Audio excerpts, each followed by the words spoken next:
Welcome to Coach Focus, where we focus on coaches who are using online video in their practice. Today, I am with Tara Howisey, and Tara's been kind enough to do this interview a second time this morning because the first time we had some technical difficulties. So, crossing our fingers that this time is perfect. But Tara, maybe you could tell our audience exactly who you are and what your coaching practice is about. For sure. Brighton, thanks so much for having me on. I've been really looking forward to this all week. Hi, welcome. I'm Tara. I teach women how to live a radiant, empowered, and satisfying life that's not based on stress, depression, or sickness, or sort of any of those old habits that we may have picked up along the way in our lives. So I really help women make that transformation and go from, stressed and overworked to living a life that's spacious and full of ease and abundance. Cool. And so maybe you could continue on that to tell us if you have kind of an ideal customer avatar or, who your target audience is for your coaching. Absolutely. So the women who really resonate with me most are women who are very similar to me.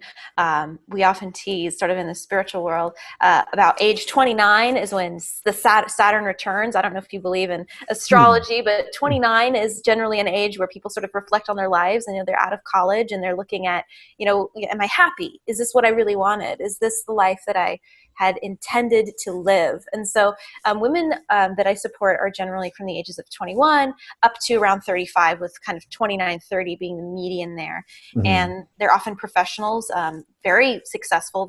They're very motivated and driven, and they have this side of them that's also knows that there's more to experience in life than just the grind and the hustle. And so they're open to things that are more intuitive based and spiritual, and this sort of more flowy feminine side.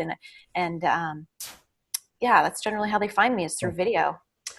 Awesome. So maybe you could tell us what I like to call the purpose of the video. So what do you get from the video? Why are you using video? What's kind of like the Tara purpose of the video?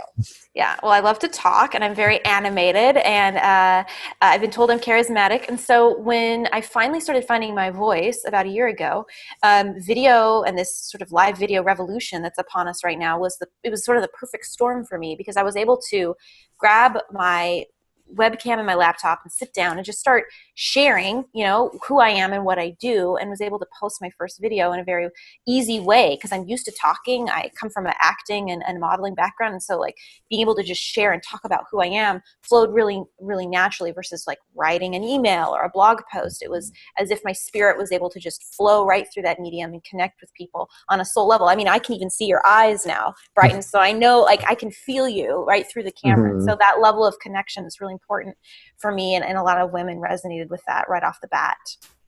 Wonderful.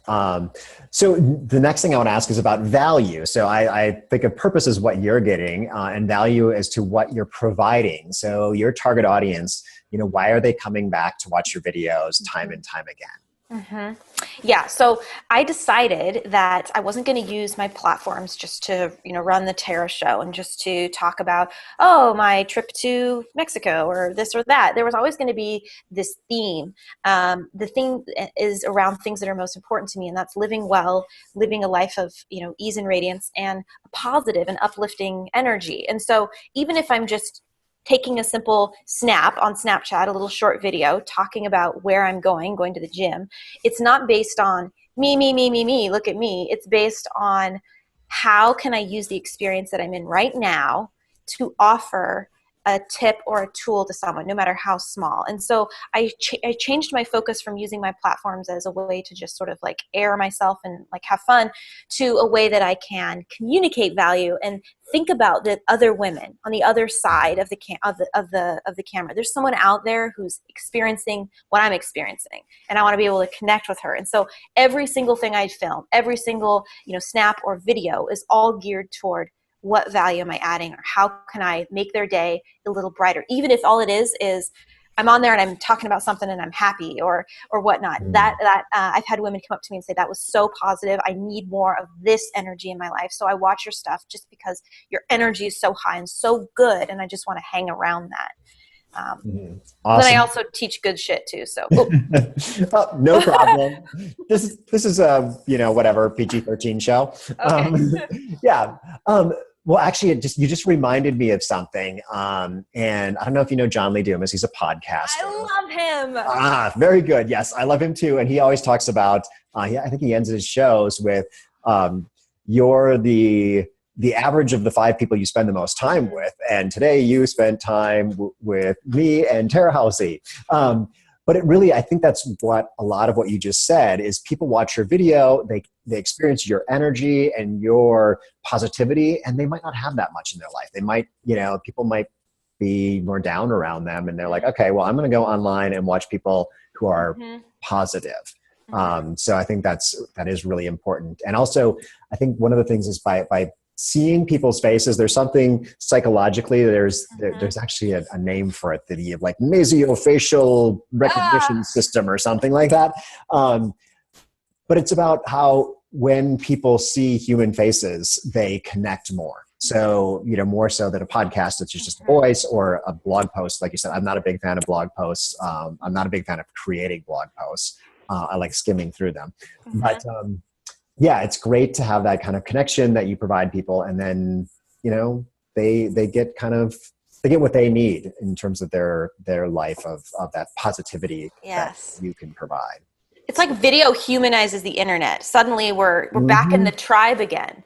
And their tribe is now huge because there's people all over the globe. And so a lot of people say, well, technology is so dividing. Everyone's on their phone. But I love it because like you and me are sitting here and we're able to jive and connect. It's like you're sitting in my living room right here with me. And so it's a great tool that drives community. And a lot of the women that I work with are hungry for that. They just want someone else who's going through the same things to just sit with them and talk with them. And so that's another reason why they love that video.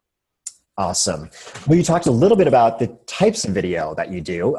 So I want to make sure, what platforms are you using? Let's get that. Yeah. So I love YouTube. So most of my creator content is on there because I love the idea of it being able to be, tagged and shared and available forever. I love that word. So that's where I initially got started using video, was on YouTube.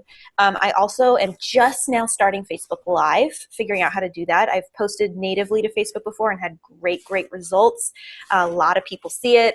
As you know, Facebook loves things that are posted natively, not links that take you off their site. I also really love Periscope. I try to do maybe one scope a week for about 15 minutes and just riff on one topic.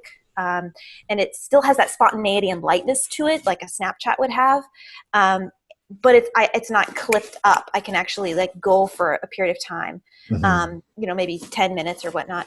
And then I'm really digging Snapchat right now, Brighton, because so many people are on there right now and they're watching consistently. Like, I think the stat is 77% of people who are on Snapchat and are following you are going to watch you daily.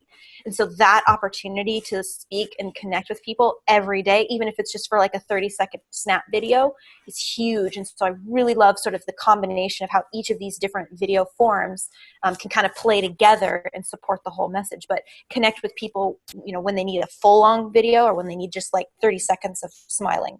That's great. Yeah. And actually, I love your comment about how, like video and the internet can make those connections. And I kind of think you look at teenagers today and they're all sitting there texting. They'll be standing right next to each other texting. But you're right. It does. It's a different form of community, but you're able to find your people, your tribe online. And I think a lot of people really are looking for that. I think in my parents' generation, it was the bowling alley. You went with your friends and that was it, and then that kind of went away. And I think a lot of people get this through going to church on Sunday. But there's this internet thing is kind of filling that same need that people have for human connection.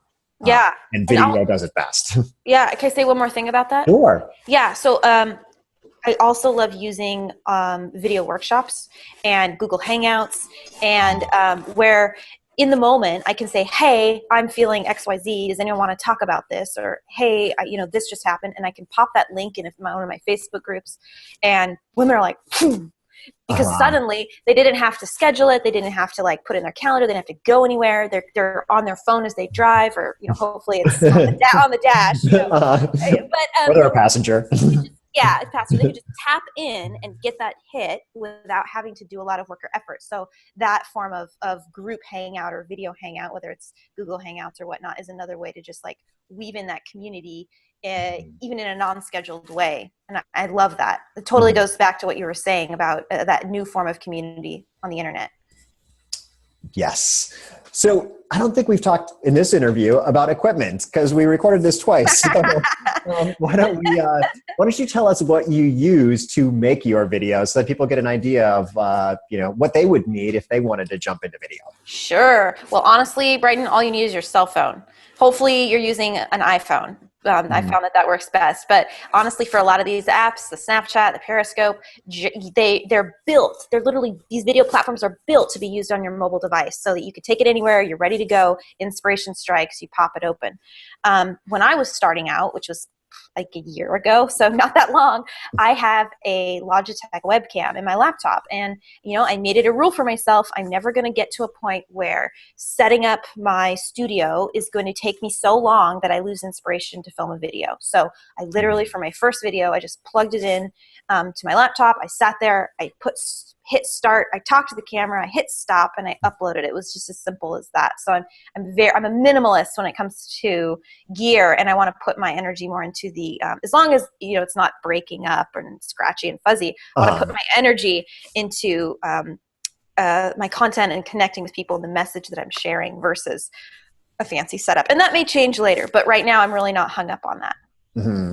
Yeah, I think as long as you're right, as long as it looks and sounds good, people aren't necessarily looking for perfection. And especially with something like Snapchat or Periscope, they really want the behind the scenes, the real you, which are kind of expected on those platforms. If you did something, too, professional, people would probably not watch. Yeah, it's all about relatability, right? It's she's like me, he's like me, he's sitting in his house, I see wine glasses behind there, he's definitely like me, and that relatability for sure. And sometimes over polish is a little bit in certain areas a turn off for some people because they don't feel like, oh wow, they're so professional, I can't like get in there with them. Right. Yeah. So why don't we talk about a struggle that you've had with online video? Other than technical difficulties this morning, a struggle with online video. Oftentimes I end up at the end of my video more clear about what I wanted to say than at the beginning. So sometimes when I go to film a video, I think, or the opposite, I think I have a message ready to go, and I'm committed to it, and I'm all about it. I've got my points. I'm ready to jam. And these are for you. I'm speaking specifically for YouTube videos. So recorded videos when it's just me and the camera. And then I'll hit record and I'll start talking. And then the bulk of the training will go in a totally different direction that was powerful and needed. And then I'll sit back and I'll be like, wow, video ends up being this tool for me to pull out what it is that I most need to teach or train. And so finding that balance for me of planning something and having it structured, but then also going with the flow and realizing that my intuition is going to guide me, and my knowledge of what people want to hear is going to be, the best path for me to follow. So, sometimes I'll film videos just to figure out what I'm going to film my video on. It's great though. I mean, video, I've had a number of clients recently when I'm like, okay, you just need to write your script for your video. And they're like, wow, that was the hardest thing I've ever done. But I now understand what my business does so that I can explain it to someone. And I'm sure it's probably like a blog post or something, but in order to be able to produce content, you have to understand your content. I worked with a nonprofit where they all had to come to agreement as to what their message was. And they had none of that agreement. So they were all saying different things, but through the process of making a video, they're like, okay, well, we gotta, if this is the thing that we say to the entire world, we all have to agree. So it's a great process thing that I hadn't really thought of in the past. Yeah, and it's also a really good, it's like an ego check too. Like, oh wow, I said that and it didn't sound good. Or, oh wow, I tried to communicate and I'm obviously not clear enough on what I'm trying to say because it didn't come out right. So being humble for me is something that I'm learning through my videos. It's not just come on and, you're, jazz hands, instant star. Like there's this process and owning the part where you're like, that sucked. I'm going to do that again. Or, it keeps you authentic too. Cause I can see a video where I'm like, wow, that was way too contrived. That didn't sound right. That didn't land right. So it's like, it keeps me honest. Video keeps me honest because my whole being is on here. Like my energy, my voice, my face, and all of that. Yeah, definitely love how video really projects your personality, I guess, to the viewer. Um, so what about getting viewers to watch your videos? Kind of promotion. What do you do to get your videos in front of eyeballs? Yeah. So on YouTube specifically, have been focusing and spending a lot more time using that as my base, my home base of video, because they're going to be around a long time. And so I've been going in and tagging the videos with keywords, which I wasn't doing before, in order to get triggered when people search for things. I'm also setting it up where I have a thumbnail so people can see what the video is about, so that increases their likelihood of watching, putting smiling faces on the front. And then also when I go and I take that YouTube video, I love to share it on other platforms. So this morning I did a little Snapchat where I said, hey guys, I'm uploading this video. It's all about XYZ. You're going to love it. Here's the link. Bye. And it wasn't a big deal, but I'm going to get, hundreds of views on that. And, maybe some of them are going to go check that out. But it's like starting the conversation. Now they're aware there's a channel. There's longer forms of content that they don't have to, struggle to access. They'll just go there and it's available anytime. And then, I mentioned this to you before, Brighton. One of my favorite tricks once you have your YouTube video to go share it on Facebook is to don't just take the link and post it in groups or post it on your wall, because Facebook doesn't want you to link to anything outside of them. They're very controlling. So the workaround is take that pretty thumbnail that you made for your YouTube video and just post that and write your description. And then in the comments, put the link down there. So Facebook's more likely to share or spread that because the picture's really big. It's way more engaging. It feels real, not like you're trying to link people out of something, but it's like you talking to your friends. So just thinking about how each platform, people interact on each platform and what feels the most natural, and then sharing it that way. Yeah, I think that's a good point, is really figuring out how each platform works. YouTube is great for videos that last forever. So if you've got a piece of advice that you want to share with the world, or a question that you answer, YouTube is great for that, because especially if that question is never going to change, or that answer is never going to change. Like if it's a technology question, it might not work so well because technology is constantly changing. But people can find your video on YouTube, 6, 7, 8 years later, and still get value from it. Whereas Facebook and Snapchat are quick. Totally. Something else came up to me. One thing I've started recently, and it's boosted my views significantly, is I went and I got an email signature that has a little preview of one of my videos. So I picked one of my, 8 ways to boost your sparkle when you're feeling down. And I made a little email signature, and the preview's there, and they can click that in any email, and it goes immediately to YouTube. And I've seen my views go way, way, way up because suddenly I'm telling people, hey, I'm a YouTuber. Check this out. You're going to like it. Hey, check it out. That's awesome. Yeah, I have got one of those in my Gmail. I was like, why didn't I do this before? I know, exactly. I got that from someone, another B school person down in Miami or something. She's like, oh, this is how you put a video in your signature. And I'm like, mind blown. Yeah, exactly. So why don't you give some advice to someone? Say someone's thinking, I want to start using video. Just, one little piece of advice that you would give to them. I would say be brave and be you.